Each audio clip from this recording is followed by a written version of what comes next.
Vincent van Gogh, ce peintre qui cherchait la lumière jusque dans ses propres ténèbres, nous a légué une vérité tranchante comme un soleil d'été. Il disait « Si vous entendez une voix en vous qui dit « Tu ne peux pas peindre », alors peignez à tout prix, et cette voix sera réduite au silence. » Je sais que vous la connaissez, cette voix. Elle ne résonne pas dans l'air, mais dans les couloirs silencieux de votre esprit. C'est ce murmure constant qui remet en question votre valeur, qui vous fait hésiter au moment précis où vous devriez vous élancer.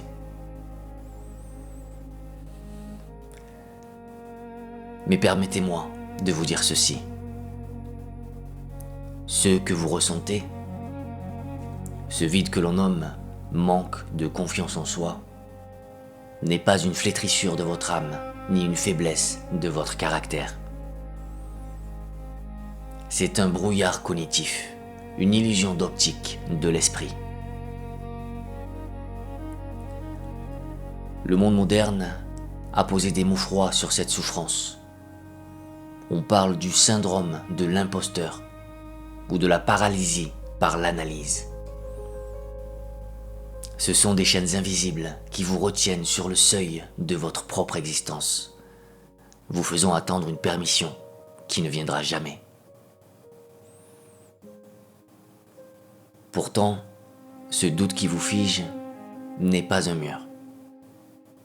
C'est une porte que nous allons simplement oublier comment ouvrir. Je suis ici pour vous rappeler que la confiance n'est pas un don magique offert à la naissance à quelques élus.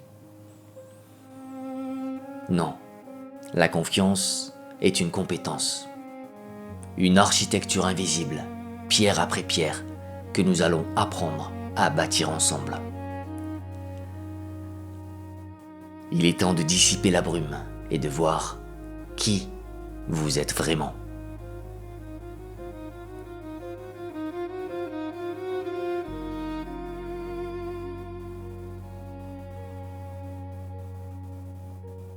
Commençons, si vous le voulez bien, par remonter le fleuve du temps jusqu'à la source même de votre être.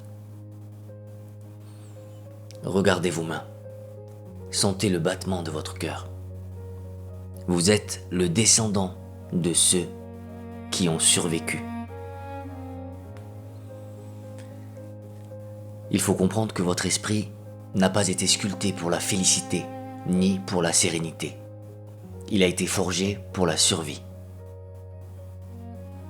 Dans les temps anciens, lorsque la nuit tombait sur la savane, l'optimisme pouvait être fatal.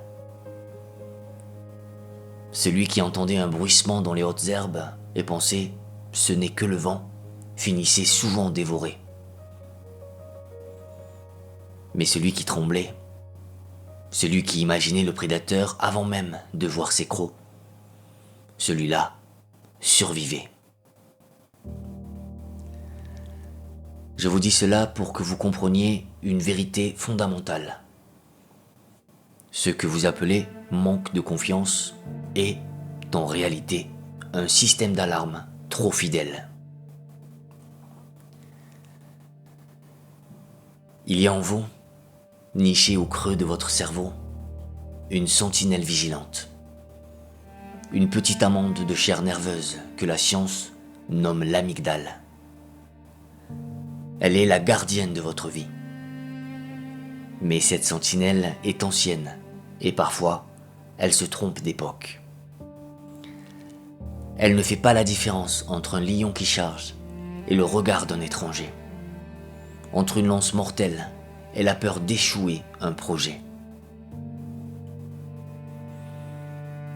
Pour elle, le danger social, la honte ou l'erreur sont des menaces de mort. Alors elle crie. Elle inonde votre corps de signaux d'arrêt. Elle vous paralyse. Non pas parce que vous êtes faible, mais parce qu'elle essaie désespérément de vous garder en sécurité dans la grotte du silence.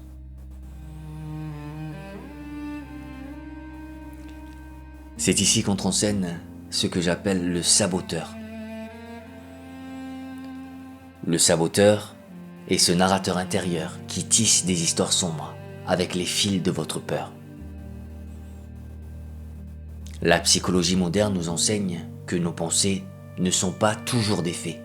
Ce sont souvent des distorsions, des miroirs déformants.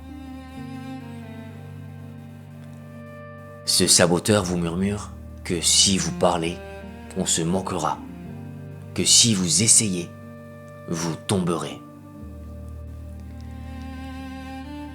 Il prend une incertitude et la transforme en catastrophe.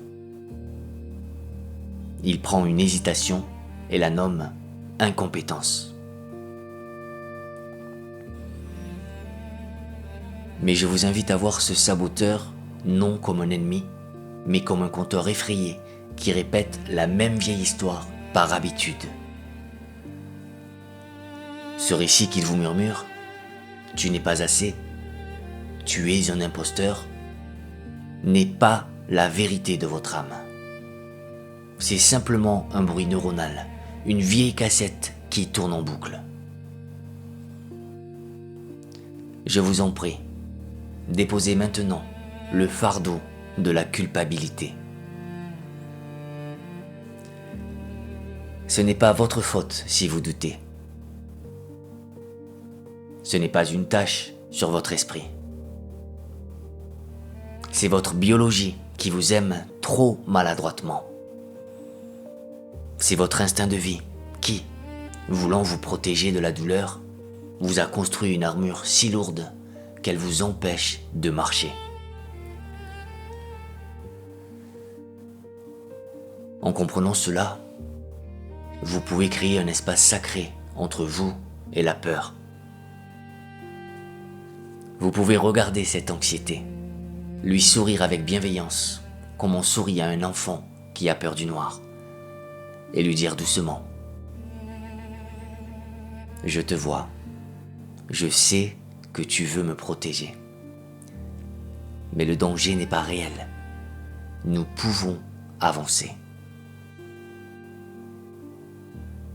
Respirez dans cette pensée. Vous n'êtes pas brisé. Vous êtes simplement humain, portant l'héritage d'une vigilance millénaire qu'il est temps, doucement, d'apaiser.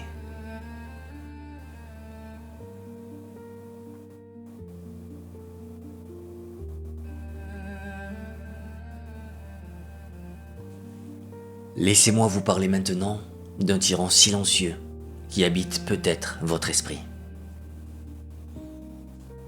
Ce n'est pas un ennemi extérieur, mais un fantôme que vous avez vous-même nourri. Le grand psychologue Carl Rogers a nommé cette souffrance le fossé entre le soi réel et le soi idéal.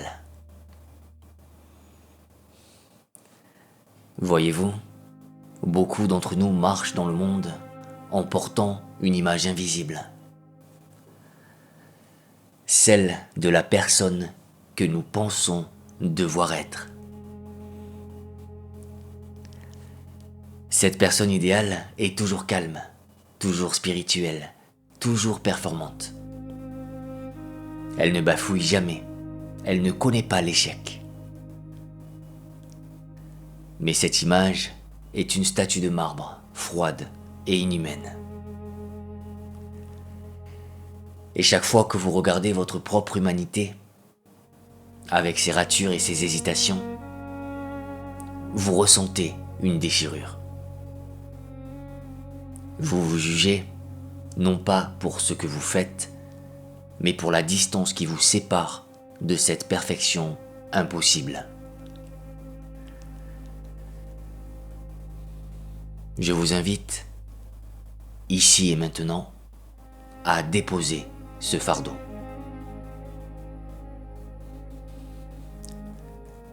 La perfection n'est pas une montagne à gravir, c'est un mirage qui nous assoiffe.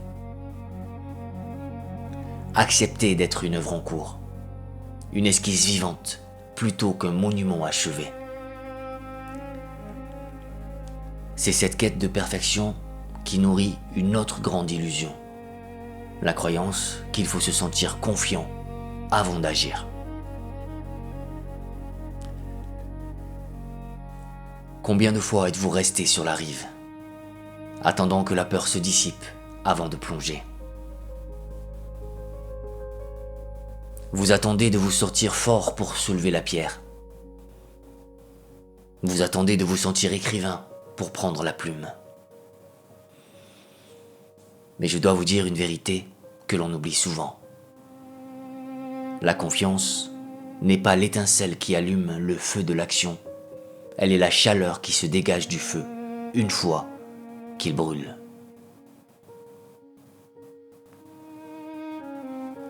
L'émotion de confiance est une récompense, pas un prérequis.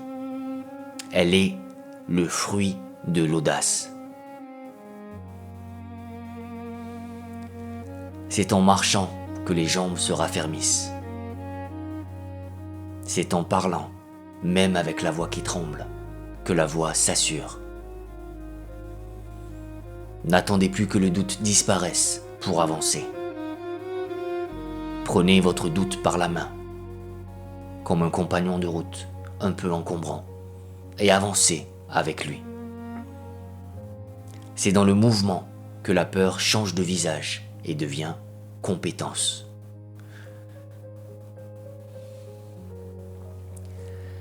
Et si vous tombez? Si votre voix se brise? Alors vous toucherez à ce que Brené Brown appelle le pouvoir de la vulnérabilité.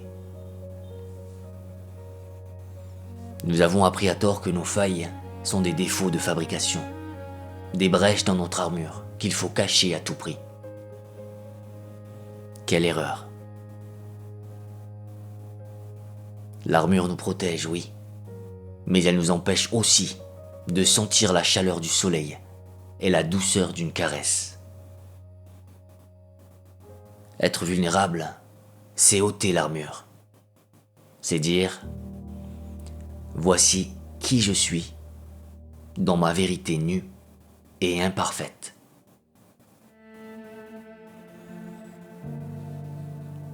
N'ayez pas peur de vos cicatrices, ni de vos tremblements. Car comme le disent les sages et les poètes, c'est par la fêlure que la lumière entre en nous. Votre fragilité n'est pas une faiblesse. C'est l'endroit précis où votre humanité rencontre le monde. C'est là que naît le véritable courage. Non pas le courage des héros de pierre qui ne ressentent rien, mais le courage des cœurs tendres qui, malgré la peur, choisissent d'être vus, d'être vrais et d'être libres.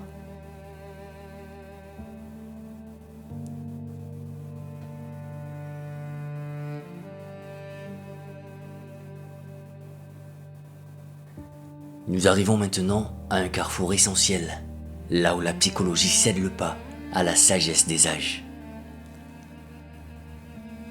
Car souvent, votre manque de confiance ne vient pas de votre incapacité à agir, mais de votre désir épuisant de contrôler l'incontrôlable. Épictète, cet esclave devenu l'un des plus grands maîtres stoïciens, nous a offert une clé pour briser nos chaînes.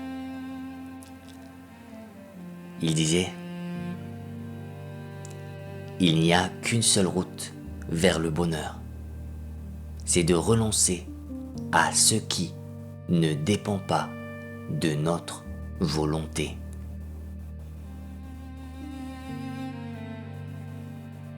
Écoutez bien ceci, vous êtes le maître de votre intention, de votre préparation, de la sincérité de votre effort.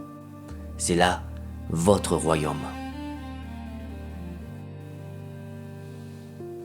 Mais le résultat, l'applaudissement de la foule, le succès ou l'échec apparent, le jugement d'un autre, tout cela appartient au vent. Tout cela est hors de votre portée.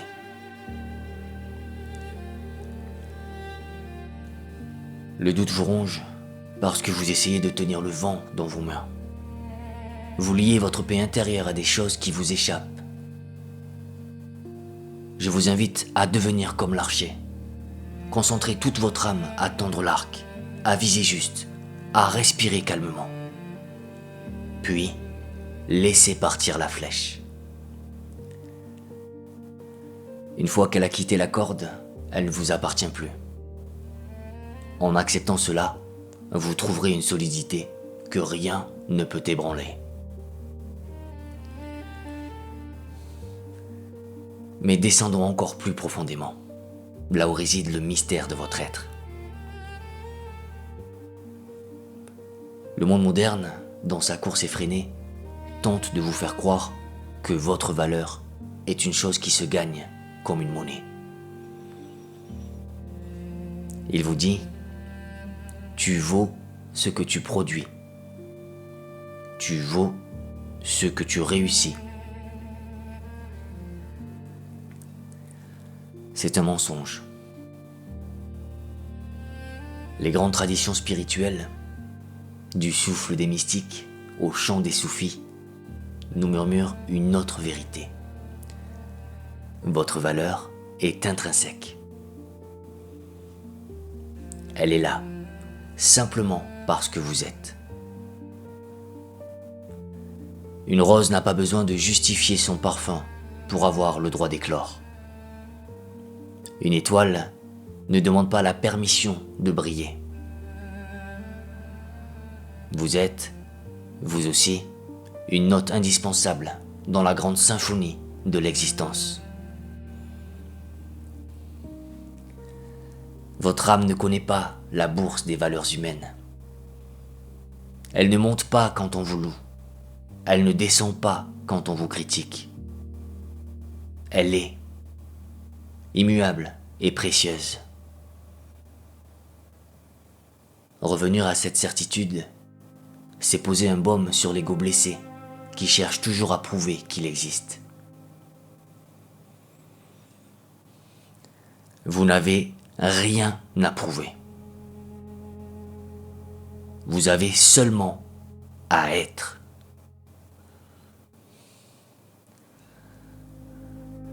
Comment alors vivre avec ce doute qui revient encore? Il faut apprendre l'art de l'observateur. Imaginez votre esprit comme un ciel immense, bleu et infini. Vos pensées, vos peurs, votre manque de confiance ne sont que des nuages qui traversent le ciel.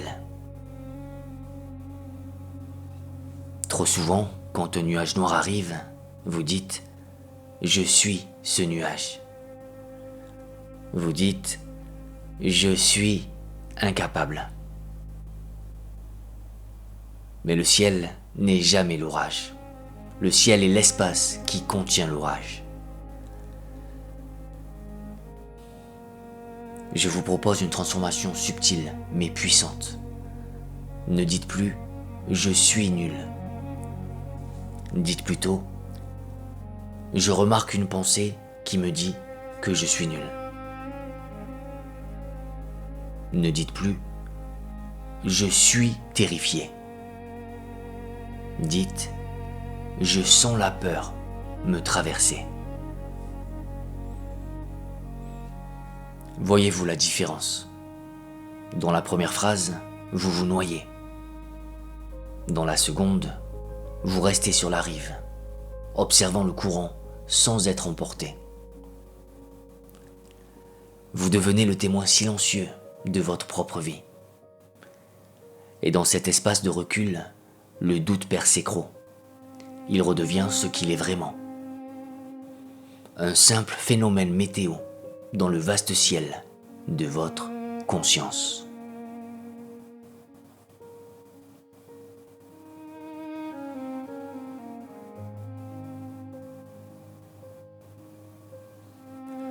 Comment avancer quand l'horizon semble une montagne infranchissable et que vos jambes sont lourdes de doutes? La réponse réside dans une sagesse ancienne que le monde a nommée Kaizen, l'art du pas minuscule.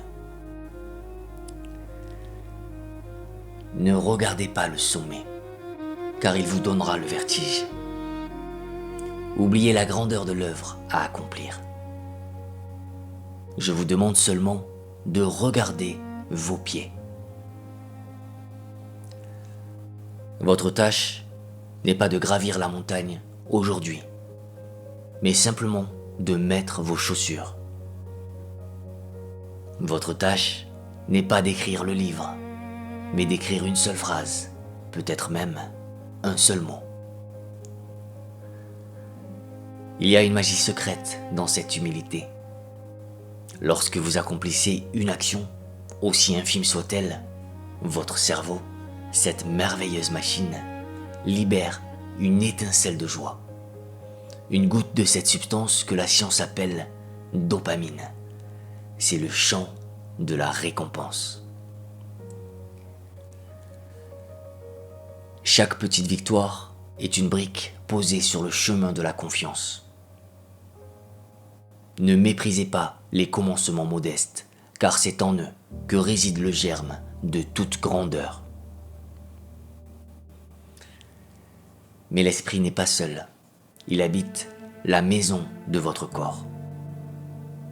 Et souvent, c'est la maison qui dicte l'humeur de l'habitant. Observez comment vous vous tenez lorsque le doute vous assaille. Vos épaules se voûtent, votre regard cherche le sol, votre souffle se fait court. Vous vous faites petit pour disparaître. Je vous invite à inverser ce courant, doucement, sans force. Même si vous tremblez à l'intérieur, redressez votre colonne vertébrale. Imaginez qu'un fil d'or tire le sommet de votre tête vers le ciel. Ouvrez votre poitrine pour laisser entrer le monde. Respirez amplement. En faisant cela, vous ne jouez pas un rôle. Vous envoyez un message puissant à votre cerveau archaïque. Vous lui dites « Je suis debout, je suis en sécurité, je suis prêt ». Votre physiologie devient le tuteur sur lequel votre psychologie peut grimper et fleurir.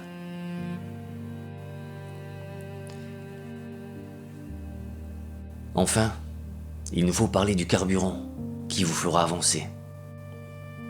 Trop longtemps, vous avez cru que pour vous améliorer, il fallait vous fouetter avec les mots de la critique. La chercheuse Christine Neff nous a enseigné une voie plus noble, l'autocompassion. Le fouet n'a jamais appris au cheval à danser avec grâce. Il lui a seulement appris la peur. Cessez d'être votre propre tyran. Quand vous trébuchez, et vous trébucherez, car c'est le propre du vivant, ne vous insultez pas. Parlez-vous comme vous parleriez à l'ami le plus cher, à l'être le plus aimé au monde qui viendrait pleurer sur votre épaule. Dites-vous ces mots simples, à voix haute ou dans le silence de votre cœur. C'est un moment de souffrance, et la souffrance fait partie de la vie. Je ne suis pas seul. Que je sois bienveillant envers moi-même. Que je me donne la patience dont j'ai besoin. L'autocompassion n'est pas une complaisance. C'est le sol fertile, riche et tendre, où la confiance peut enfin prendre racine et s'élever vers la lumière.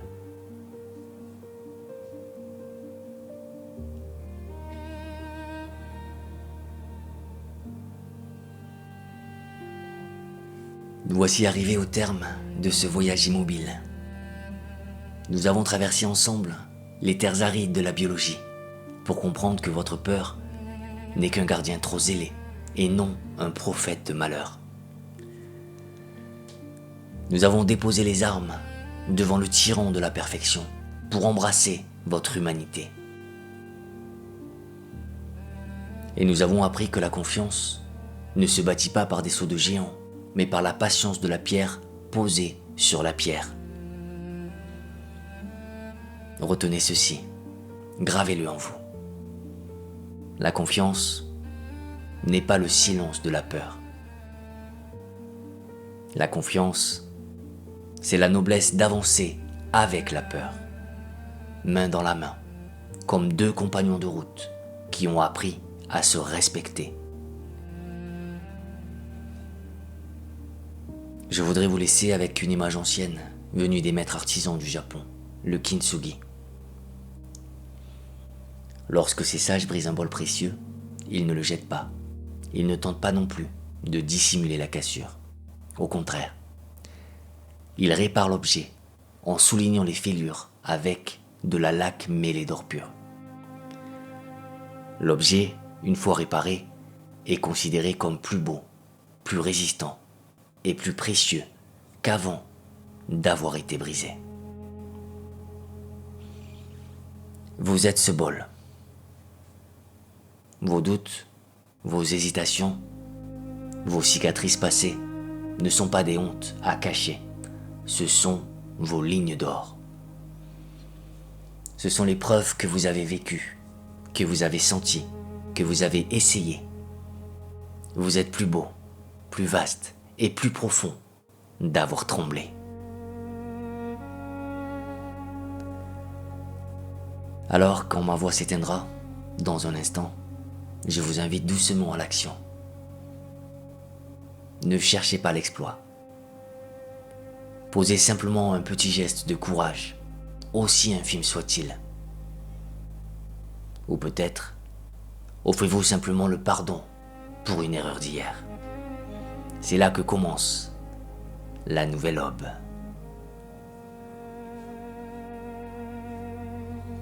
Merci de m'avoir confié votre temps, ce bien si précieux, et d'avoir marché à mes côtés.